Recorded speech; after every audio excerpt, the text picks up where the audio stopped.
Vous êtes sur Tout TV Africa, mesdames et messieurs, bonjour et bienvenue dans Gatingo. Dans une déclaration la semaine dernière, le président ougandais a accusé l'ancien président de la République démocratique du Congo d'avoir autorisé les forces démocratiques alliées ADF à établir de grands camps et à extraire de l'ordre et vendre du bois dans le pays. Des accusations qui ont fait réagir l'ex-président Kabila qui indique que les accusations de Museveni étaient ridicules. Les fausses accusations gratuites du président Museveni, qui est l'un des principaux déstabilisateurs de la région, sont tout simplement ridicules et visent à distraire le peuple congolais et à le diviser, a-t-il indiqué. En juin, les rebelles des forces démocratiques alliées ADF ont été accusés d'avoir tué par coups de machette et par balle plus de 42 élèves dans une école dans l'ouest de l'Ouganda. La police ougandaise avait annoncé de son côté l'arrestation de 20 collaborateurs présumés des rebelles ADF après cette attaque. Le président de l'Algérie, Abdelmadjid Tebboune, en visite en Chine depuis ce 17 juillet 2023, a rencontré le président chinois Xi Jinping.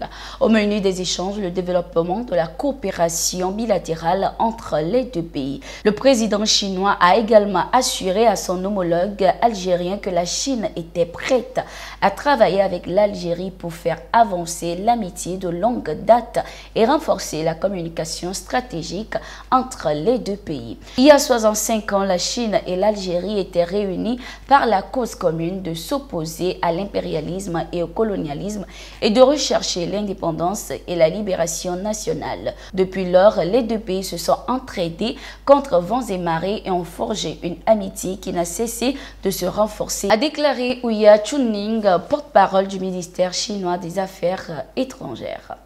Lors de cette visite de 3 jours du président Abdelmadjid Tebboune, le sujet de la demande d'adhésion de l'Algérie au groupe BRICS sera également abordé. Le développement et la lutte contre le terrorisme au cœur des échanges au Forum des jeunes de l'Iptako Gourmand au Burkina Faso. Ce forum, ouvert ce 17 juillet, se tiendra sur une période de 3 jours. Lors de ce rendez-vous des jeunes, il sera question de proposer des solutions pour pallier à l'insécurité qui mine le Sahel, surtout la région du Liptako Gourmand depuis plusieurs années déjà.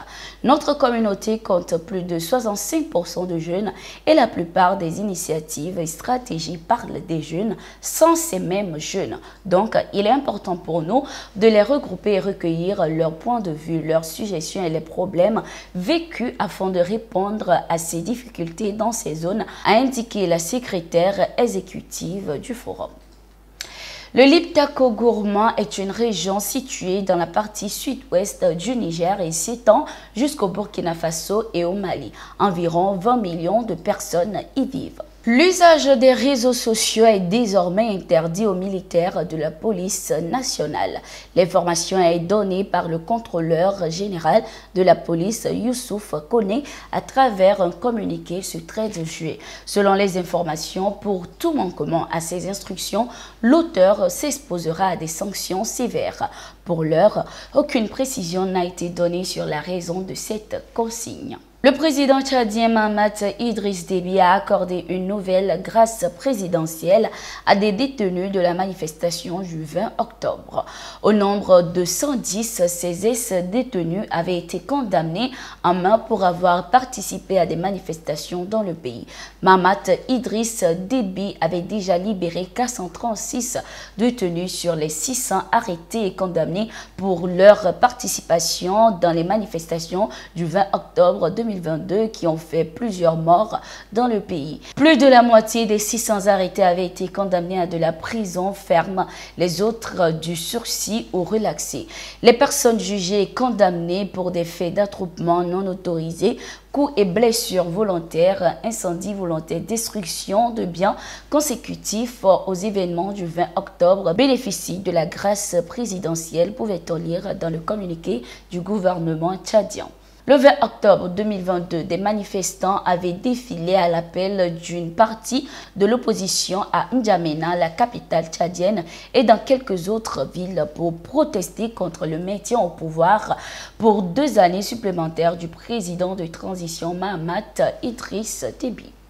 Nous sommes arrivés à la fin de ce numéro de Gatingo. Merci d'être resté avec nous. Nous sommes en continu sur nos différentes plateformes.